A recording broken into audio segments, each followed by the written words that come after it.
Jose, I had a chance to catch up with your dad at Dodger Stadium recently, and 41 years being with the Dodgers, he is the most humble and unassuming person that everybody, he's beloved there. It's amazing. Well, the main thing is that is the way he grew up. He had humble beginnings. When you're 8 or 9 years old and you're selling candy and food on the streets to help support your mom and your brothers and sisters, it kind of sets it in you, and I think that's never left my dad. Plus, he's never forgotten about where he came from, and I know people overuse that term a lot, but he lives it every day, even now. When he goes back to the Dominican, he is every day feeding kids and making sure the kids are properly dressed and make sure they have their breakfast. And I'm talking about the foundation setup he has over there, he and my mom, where it's all about feeding the children and making sure they're supplied and, sending a good message and about school and about staying off the streets. But, no, I'm not surprised at all that he's still like that. We like it. You basically grew up in a Dodger house. What was that like? Did you just have baseball players at your house all the time, or how did that work? We had a pretty fun house. I'll tell you what, man, especially during the winter. Okay. Because during the winter, the team that my dad was associated with for a long time, the Licey Tigers, right, team in the capital in the Dominican, they used to have a great relationship with the Dodgers. Mm-hmm. And that meant that from Tom Lasorda to Joe Ferguson to Mike Scioscia to Mickey Hatcher to Dave you name it, they all came by my house at some point or the other. My mom used to love and cook that food and make them feel at home, and so many times just offer so that they're not eating out all the time or eating hotel food and, barbecue ribs or something like that. Something they're not seeing in the Dominican a lot. But they normally get. Right. And those guys, too, to their credit, they also understood the culture. That's why Mickey is so good with the Latin players. That's why Mike is so good. That's why you see a Davey Lopes relating to a Dusty Baker, all these guys that understood the culture. But my house was a lot of fun. Yes, it was all Dodgers. Any Dodger memorabilia that came out, we had. Any Dodger talk, obviously, trades. And we always used to ask my dad about tips and which players were good to talk to, which players we should be watching as kids. Okay. And but, yeah, that was all Dodgers. Did you have any heroes that were like superstars to you, or were they all just friends of the family? A lot of them were friends of the family, but I'll tell you what, I used to, just adore guys on the other side, too, like Mike Schmidt. Love Mike Schmidt, Jack Clark, Greg Luzinski, Dave Kingman, all these guys that I used to say, wow, what is it like to see these guys play against you guys? And Gary Templeton, my dad told me that's one guy, when I was about 15, 16, he goes, I want you to watch Gary Templeton play. Switch hitter like you.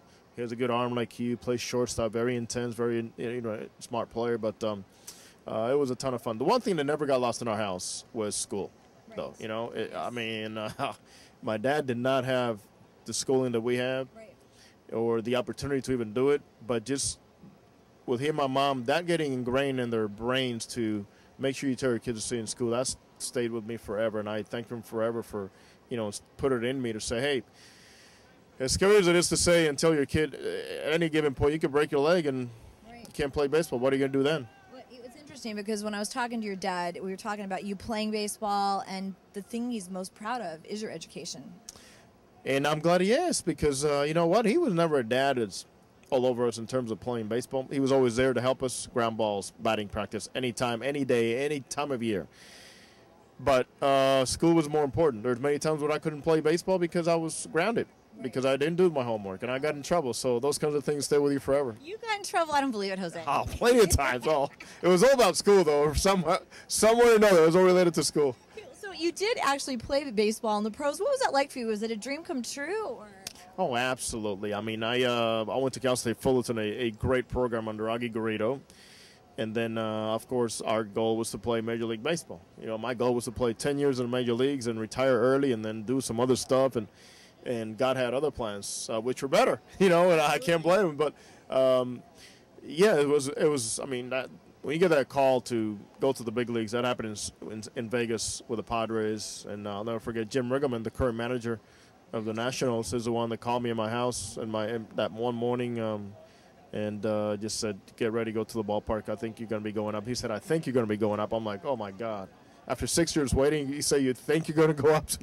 So anyways, and then I had to wait. Once I went up in 91, I was there for about 3 weeks or a month, and I had to wait another 4 years.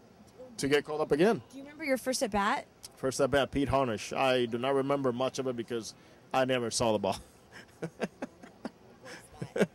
It was the Astrodome, and it was playing against Houston. Everything they told me about the Astrodome, about how hard it was to pick up the ball, I saw it. I really did, but it was very stressful in a way because I'm finally here. I'm getting the opportunity. I need to get a base hits, and it took me 5 at bats to get my first base hit. Once I got the first one out of the way, it was like, okay, we're just playing baseball now. Yeah, absolutely. Now, most people don't know your story. How did you get to the Angels? You grew up in a Dodger house, but now you're part of the Dodger family and the Angel family. Well, that's one thing, too, that my dad always kept open was always be open for opportunities. It doesn't have to be Dodgers. Don't get yourself tied into any one entity. And the Angels had an opening back in 2002 with Spanish radio. But I started, when I retired in 97 is when I got into broadcasting with Fox in Spanish.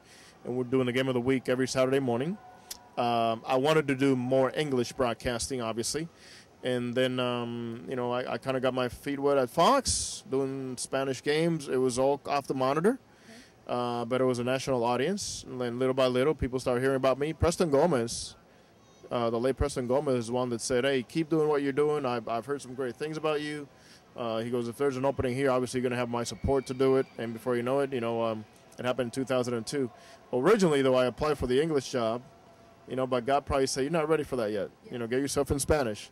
And before you know it, more opportunities opened up, and nobody here has ever put any limits on and I thank them. What was the most difficult thing to learn about broadcasting for you? I would say mainly the expressions, because as a player, there's a lingo that goes on in the clubhouse and the dugout, and then there's a lingo that you need to connect with the public. Right. And I do not want to be at a level where I'm talking like I'm a general manager or I'm a player and talking in those terms. I want to relate to everyday people and make it fun. Make it fun, interesting, make it, jovial for them to listen to. And that thing, yeah. And the other thing was that I was not a player anymore. Right. So you come to grips with that by saying, no, that play's not that easy just because you're a peer now. Right. It is as tough as it is when you're doing it also there, when you lost the ball in the sun and you got the bad hop and you struck out with the bases loaded. All those things are not easy just because you're up here now. Is it still fun for you to meet all the players that come out all the time? Oh, I love it because this is, who wouldn't want to be doing this, And I consider myself fortunate every single day. I thank God that there's a job. I'm not in an office stuck anywhere. Nothing against that. I'm just saying we're so blessed with the opportunity to come to the baseball field and meet so many people and connect with so many people and having the ability also to do it in 2 languages with people behind me saying keep going forward and just having the ability to touch so many little kids in their hearts as to what they need to learn about the game, about school, my backing in school, and the things that I went to, and being able to reach out in the whole community. It's really a great thing. It was really fun to see you and your dad at the Fan Fest during the All-Star Game with all of the legends that were there as well and talking about them. And I really felt like I was in your living room at that point, It was interesting. It was pretty cool because, I'm not a legend, but I was good. I was a kid then, too. I'm going, oh, my God, Juan Marichal and Orlando Cepeda and my dad and Rod Carew. And I'm going, wow, look at this. But I do recall the respect that my dad always had for those players, how tight they were, because they went through a lot of struggles, too. But, yeah, FanFest was a lot of fun because it was kind of a way for me to talk about my dad in a different way, to talk about the connection with Cepeda and Marichal and the tough times they went through in Rod Carew. And, those guys, they don't tell their stories the way you hear from, the Jackie Robinson side, or Larry Doby side, but those guys went through a heck of a time with the language, with the culture, with the food, and segregation.